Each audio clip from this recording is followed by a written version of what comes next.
La découverte de l'électron avait été attribuée à Thomson, qui avait réussi à calculer un ordre de grandeur de leur charge électrique. Un ordre de grandeur, c'est-à-dire que ses premières mesures étaient très peu précises.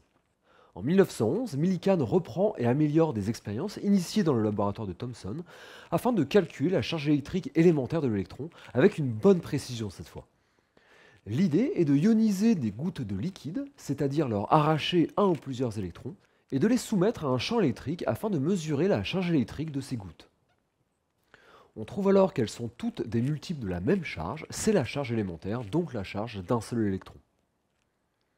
Millikan utilise un atomiseur afin d'envoyer de fines gouttelettes d'huile sur une plaque métallique reliée à une source de tension. Les électrons sont alors arrachés aux gouttelettes qui sont ainsi ionisées. Une source radioactive au radium est ajoutée afin d'améliorer l'ionisation. Il laisse passer une seule goutte dans un trou au centre de la plaque métallique qu'il referme par un mécanisme électromagnétique. Le générateur est court-circuité afin que le champ électrique entre les plaques devienne nul. La goutte tombe alors et accélère sous l'effet de la gravité, mais très rapidement les forces de frottement de l'air augmentent au point de stabiliser sa vitesse. C'est la loi de Stokes, connue à l'époque.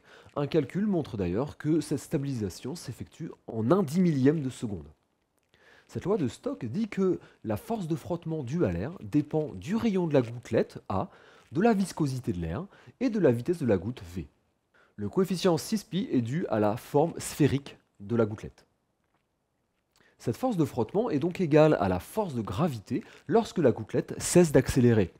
Force de gravité qu'on appelle le poids et qui dépend de la masse de la goutte et de l'accélération de la pesanteur terrestre. La masse étant égale au volume de la goutte, considérée sphérique, fois la masse volumique de l'huile. On obtient cette équation. Ces deux forces étant de sens opposé mais de valeur égale, ça donne cette équation. La vitesse de la gouttelette V1 est calculée en la chronométrant entre le passage de deux repères dont on connaît la distance. Cette première partie de l'expérience permet de calculer le rayon A de la gouttelette, qui est la seule inconnue de cette équation.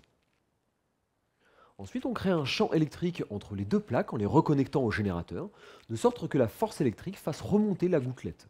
Là encore, les forces de frottement dues à l'air s'équilibrent rapidement avec le poids et la force électrique.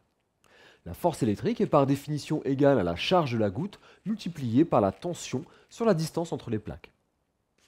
La force électrique est donc égale à la force de gravité plus la force de frottement due à l'air. La vitesse V2 de la goutte qui remonte est calculée de la même façon que celle de la descente. La charge Q de la gouttelette est la seule inconnue dans cette équation. Voici le tableau publié dans l'article de Millikan, où on voit les différentes charges des différentes gouttelettes. La distance entre les deux plaques était de l'ordre du centimètre, la vitesse de chute des gouttes était donc très lente, puisque le temps mesuré sont d'une vingtaine de secondes. C'est l'intérêt d'utiliser des gouttes très petites. L'inconvénient est qu'il fallait les observer au microscope. Voici donc l'expérience qui a permis de calculer de façon précise la charge élémentaire d'un électron, qu'on admet aujourd'hui être égale à 1,6 10 puissance moins 19 coulombs, sachant qu'un coulomb est la quantité d'électricité qui traverse un fil parcouru par un courant d'1 ampère durant une seconde. Anecdote intéressante sur les scientifiques qui ont reproduit cette expérience dans les années qui ont suivi celle de Millikan, que Richard Feynman évoque dans son livre Vous voulez rire, monsieur Feynman. Millikan avait utilisé un coefficient de viscosité de l'air mal calculé pour l'époque. Il avait confié le calcul à un étudiant visiblement. Quand d'autres équipes de scientifiques ont refait et amélioré cette expérience, elles trouvaient des valeurs légèrement plus hautes. Légèrement mais significativement plus hautes par rapport aux précisions de mesure de l'époque. Et il a fallu une vingtaine d'années pour que la valeur de la charge élémentaire atteigne la valeur qui aurait dû être la sienne, compte tenu de la précision de mesure qu'offrait la technique de Millikan. En fait, les scientifiques sélectionnaient les données les plus basses pour ne pas publier un résultat qui s'éloignait trop des résultats précédents. C'est ce qu'on appelle un biais de mention de résultat. Et comme le dit Feynman dans son livre, ça a servi de leçon aux scientifiques.